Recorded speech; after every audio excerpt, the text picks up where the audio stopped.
On the 31st of December 2024, you surprise everybody within SAPS, in particular the top management, with your decision of that day. And you do this having a very good working relationship with the National Commissioner of Police. You accept that that is effectively what you did. You as it were, if I were to be metaphorical, you drop a bomb like that. Not exactly. Not exactly. Not exactly. Why not? The reason is in the narrative that starts from 2019 with the anticipated reintegration of the team that had been established, then extending. The narrative was always that the NPKTT, right from the beginning, is for 6 months. And then it gets extended another 6 months. Then a year, then another year. But in the minds of management, in the minds of SAPS management combined, both from the ministry and from management, it is anticipated, it is expected, it is something that we should be doing, even when you now had teams functional, Med and Robert.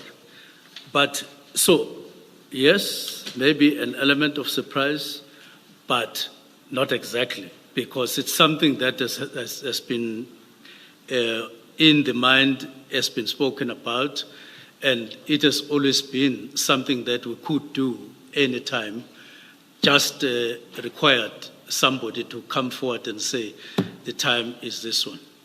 Minister, the PKTT is in existence, and for the time when there would be interministerial committee meetings at which the PKTT would report, it was always praised throughout, correct?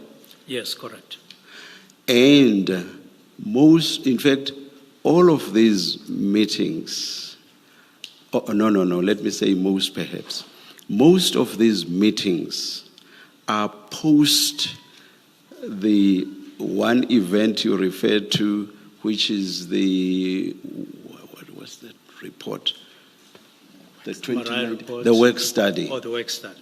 Most of these meetings go into the 2000s, and it's not just one meeting. They go into the 2000s.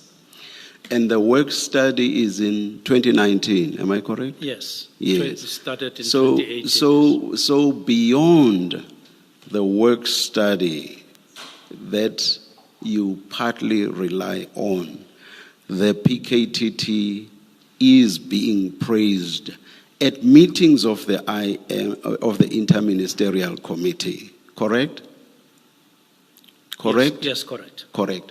Now you are suggesting that because something had happened or had been said in the work study, therefore, senior management of SAPS must have expected that you could just drop what I will continue to call this bombshell, even though they have been praised throughout, right up to the time of the last meeting of the IMC. No, they were actually expecting a disbandment. Can you seriously say that, Minister? I'm saying, Minister, right up to the last meeting of the IMC, which was in the 2000s in terms of years, they were being praised. Yes. And this is way after the work study report. Yes.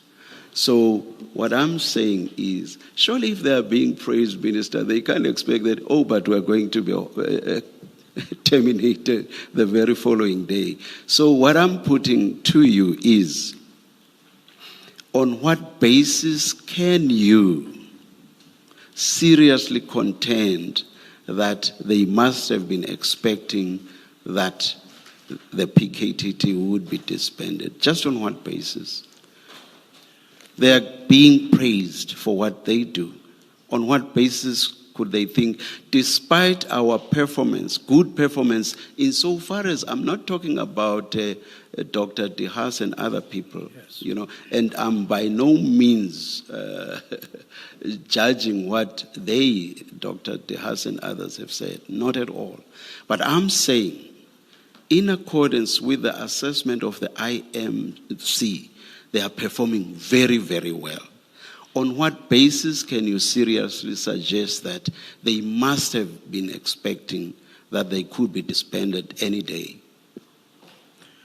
Now, firstly, on the basis that subsequent to, and I'm careful, you will correct me, just shortly after the letter of the directive, National Commissioner in the preliminary report says they have achieved what they were supposed to achieve, which is not something that I think just arose after the directive. It would have been there, noticed and identified.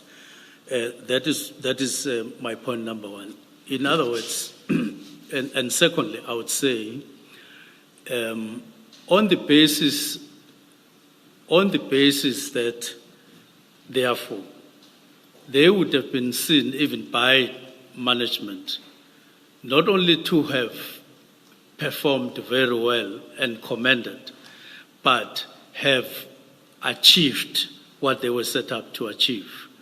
And this is backed by stats, the deterioration, the decrease, substantive decrease, especially in 2023, of political matters, indicated by stats, down to 11, and 2024 down to 7 matters.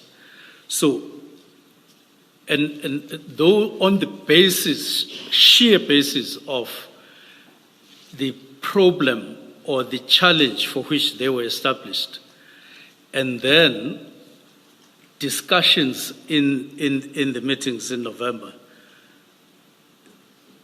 there would have been that kind of understanding that they have achieved their role. Minister, I have a serious difficulty with that answer. You see, if you were giving us that answer having consulted with them and they had said this before you took the decision, your answer would make sense. Your answer does not make sense because it's something that you get to know after you had taken that decision. So on that basis, I say, or I suggest to you, Minister, that your answer does not make sense. Would you accept that? You knew nothing about what General Masemula would say after you had taken that decision. So that means nothing insofar as your decision is concerned. Do you accept that? But if you refer to the meetings of November 1 and 22 November, I wouldn't necessarily agree with you that it was a surprise and given all the background, because we're already now in November. Minister, please, I don't interrupt lightly. Okay.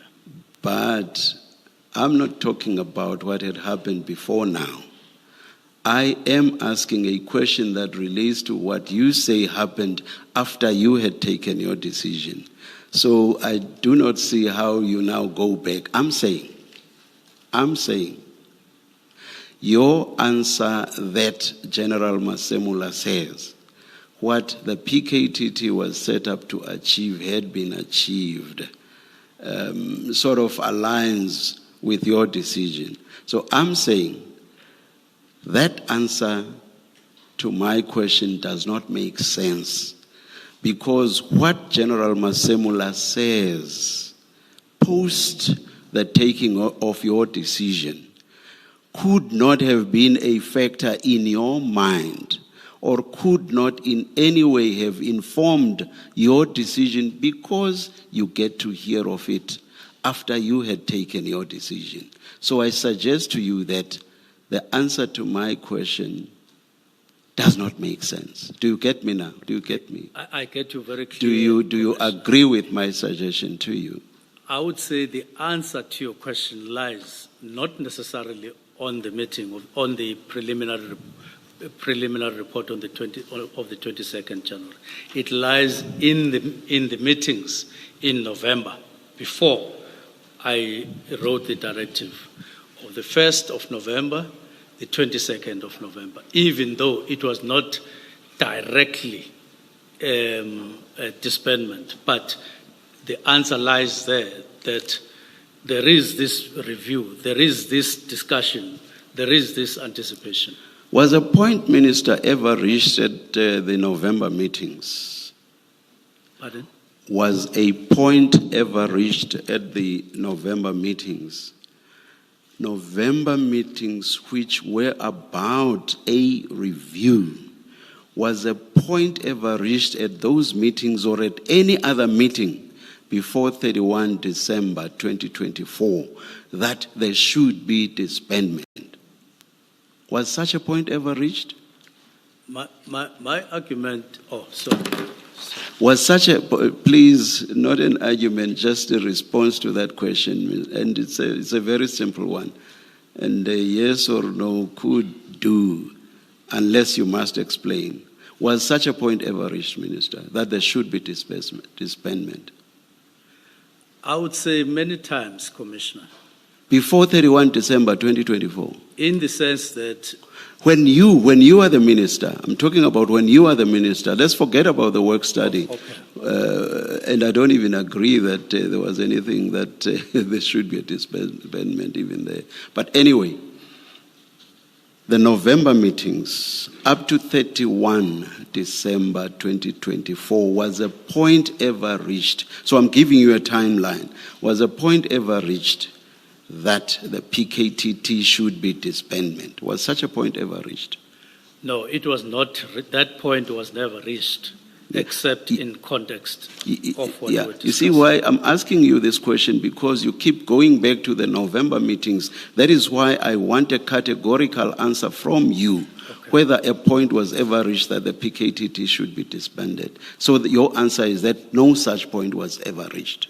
No such point was ever reached directly, as you ask. Well, thank you. Now, my next point. You have a very good working relationship. I'm using your exact words. Who, with the National Commissioner, Minister, who do you think was best placed to brief you, to brief you on whether or not the PKTT should be disbanded? Now,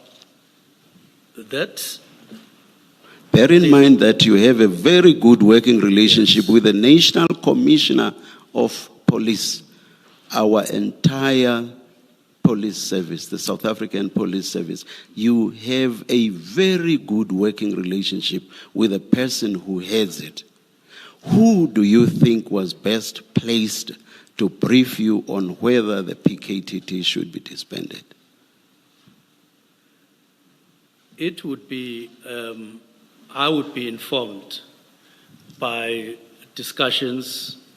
I would be informed by conclusions on those discussions, not necessarily to say, come and brief me on the disbandment, but if I needed a briefing. But I took it that the discussions that we had had by that time informed all of us that that is the imperative that we are getting to.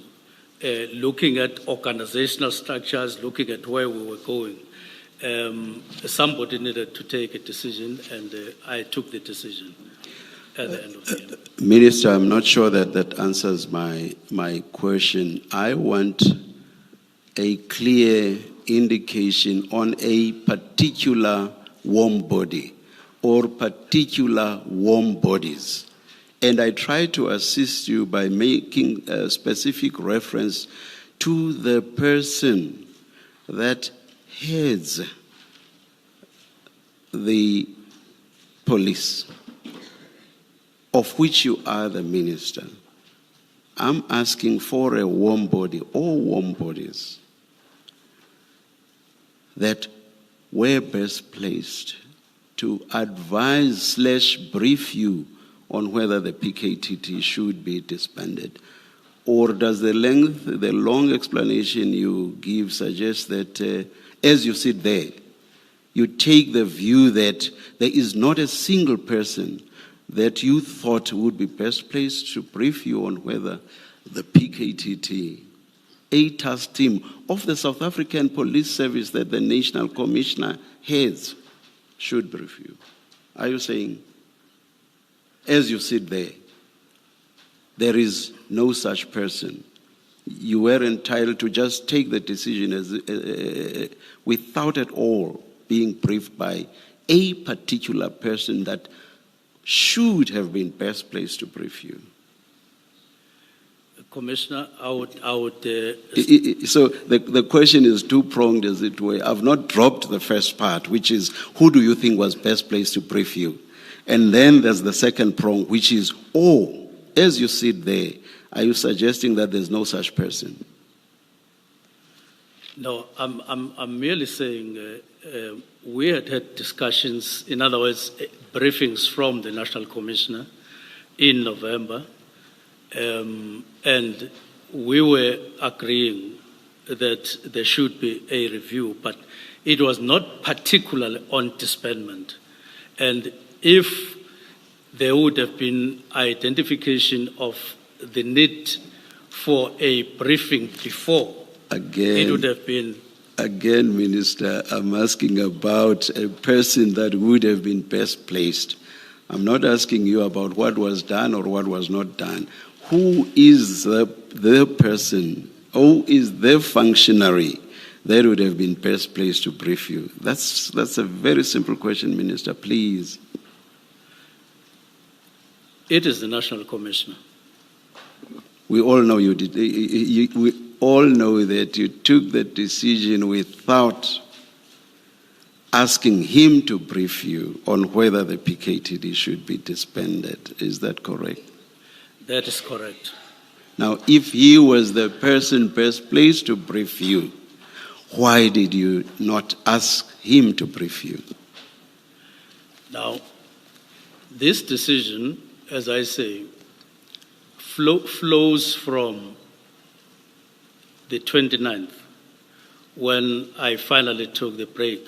29, 30, 31, I write... 29, when you finally did what? 29 December. When you finally did what? When I finally took the break to reflect on what we had been doing all the time. So I reflect on the 28th, I reflect on the 30th, and I say, let me issue this directive, and then we will start engaging after. And in the meantime, there would then be space for all of us to engage. If it comes to a point where we have to review the decision through the preliminary report or something else, that I would be prepared to do. If you were open to a review, what was the big rush? Pardon? If you were open to a possible review which could have resulted in the reversal of the decision, what was the big rush? You say 29, 30, 31, you decide. What was the big rush? What was the big rush, Minister?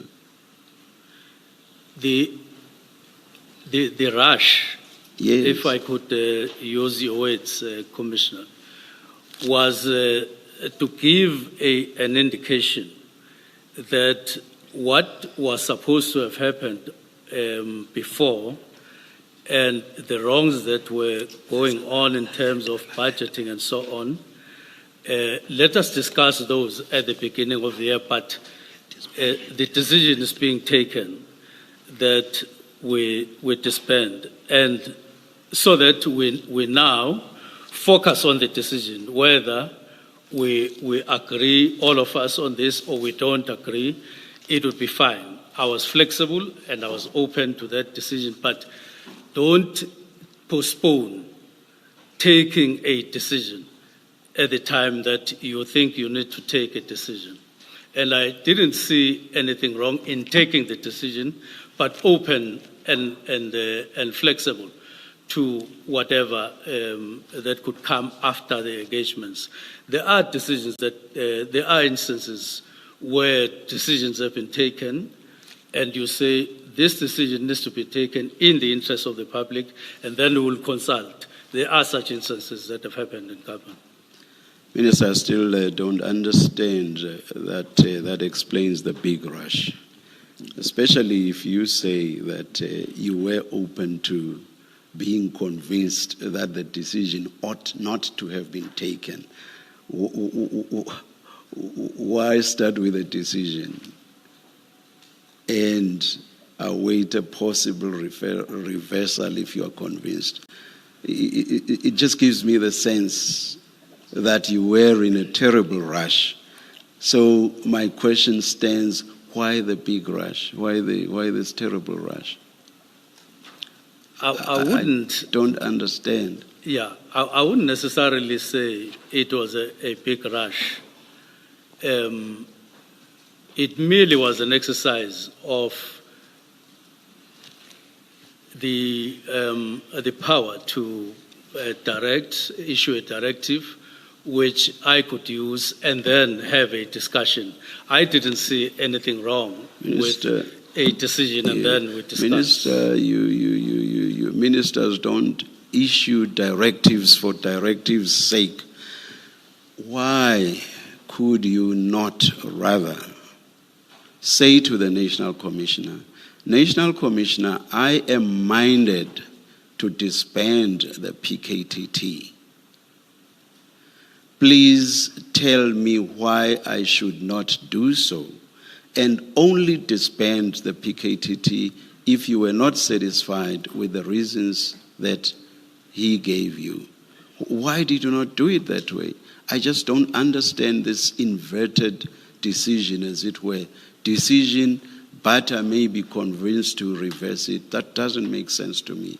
Why did you not say to General Masemula, General, I'm minded to disband the PKTT. Give me reasons why I should not do so. Well, I didn't think that particular way, commissioners.